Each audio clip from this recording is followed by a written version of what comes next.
চাটখিল উপজেলার বদলকোটের আকাশে বাতাসে আজ শোকের মাতম। 4 বন্ধুর মোটরসাইকেল দুর্ঘটনায় একজন বেঁচে ফিরলেও 3 জনের চিরবিদায় যেন সর্বকালের সেরা ট্র্যাজেডিতে পরিণত হয়েছে বদলকোট। 4 জনেই বদলকোট উচ্চ বিদ্যালয়ের 10ম শ্রেণীর ছাত্র। রাতে চা খাওয়ার জন্য একসাথে বেরিয়ে ফেরার পথে বাড়ির কাছেই এমন দুর্ঘটনা। অতিমাত্রার গতি এবং রাস্তার গর্তের কারণে নিয়ন্ত্রণ হারায় চালক তামিম। তারপর গাছের সাথে ধাক্কা খেয়ে এমন দুর্ঘটনার শিকার হন তারা। এই গর্ত না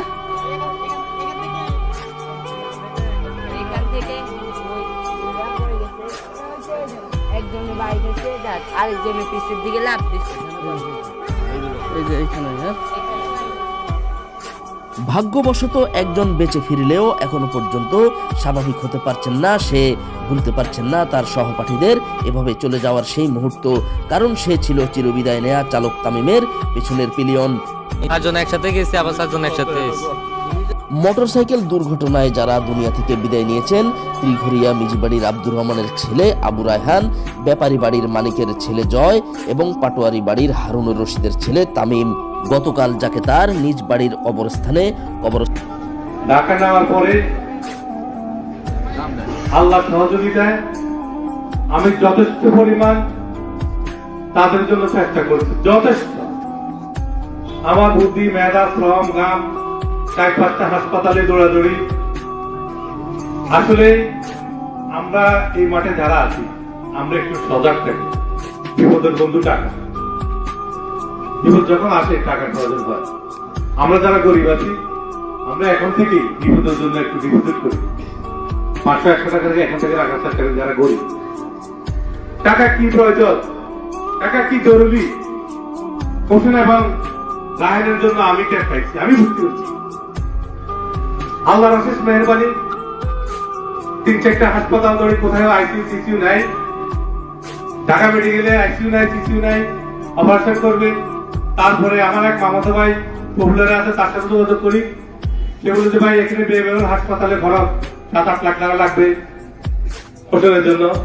তারপরে ওরা রিকোয়েস্ট করে আমি এখানে আনছি হাসপাতালে।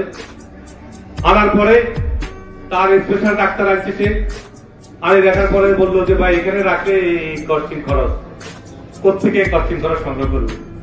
তারপর এখান থেকে আবার বাইক করছি, বাইক করি, ঠান্ডা মাথায় ধৈর্য ধারণ করি। সৌদি আরবে আমাদের এক ছোট ভাই পাটারি বাড়ির ফার্মেসির ফোন দিচ্ছি। ফার্মের সাথে সাথে ভিডিও কল দেখি, আমাকে একটা আশ্বস্ত করলো, ভাই আপনার তো ছেলে দুটোর দিকে যে শ্রম দিচ্ছেন আমি নগদে আপনার কাছে 50,000 টাকা পাঠিয়ে দিচ্ছি। 15 মিনিটের মাথায় আমার কাছে টাকা আসছে। আমি এই কোচেরকে নিয়ে আমি যথেষ্ট পরিমাণ চেষ্টা করছি। একটা আইসিইউতে আনছি, একটা হাসপাতালে মালিবাগ পিপলস হাসপাতাল, ওইখানে আনি আমি তাৎক্ষণিক তাকে হাসপাতালে ভর্তি করাই। তারপরে আমার এক ছোট ভাই আমার ফেসবুকে দেখি আমার 20,000 টাকা পাঠিয়েছে, ওর নামও ফার্মেস টিভিরিয়া। এইগুলো দিয়ে আমি হোসেনকে একটু যুদ্ধ ময়দানে মাঠে নামি। রাত্রে 3টা বাজে আমি আমাদের রায়হানকে কুঙ্কু হাসপাতালে ভর্তি করাই। ওইখানে তাকে 4-5 জনে রাখি আমি। তারপরে সাথে সাথে হোসেনের কাছে আসি। কিন্তু আমার পরিশ্রম কষ্ট সেটা আল্লাহ এবং আখিরাত দুনিয়ার জন্য। আমি চাই যদি আমি একটা সন্তানকে যদি বাঁচাতে আল্লাহ যদি আমাকে সহযোগিতা করতো তো মনকে বুঝতে পারতাম যে আল্লাহ আমার এই পরিশ্রমটা তুমি সফল করেছো। তো আল্লাহর বান্দা, আল্লাহ ডাকে আল্লাহ নিয়ে গেছে। আমরা সবাই এদের জন্য দোয়া করি, খাস করি তাদের পরিবারের জন্য দোয়া করি। তাদের উঠতি বয়স আল্লাহ যেন তাদেরকে জান্নাতের মেহমান বানায়। সবাই বলে আমিন। সন্ধ্যায় মাগরিবের নামাজের পর বদলকোট উচ্চ বিদ্যালয় মাঠে দুজনের যৌথভাবে জানাজা অনুষ্ঠিত হয়। জানাজা শেষে যার যার পারিবারিক কবরস্থানে কবরস্থ করা হয় তাদের। স্কুল পড়ুয়া অল্প বয়সী সন্তানদের আবদার পূরণ করতে বাইক কিনে দেয়া গার্ডিয়ানের অসচেতনতার ফলাফল এমন অকালে ঝরে যাওয়া প্রাণ, এমনটাই বলছেন সর্বসাধারণ। আসলেই সারা বাংলাদেশে যারা বাইক চালায় ছোট বাচ্চা, গার্ডিয়ানকে সতর্ক করা প্রয়োজন। গার্ডিয়ান কেন ছোট বাচ্চাদেরকে এসব গাড়ি দেওয়ার জন্য উৎসাহিত না হয়।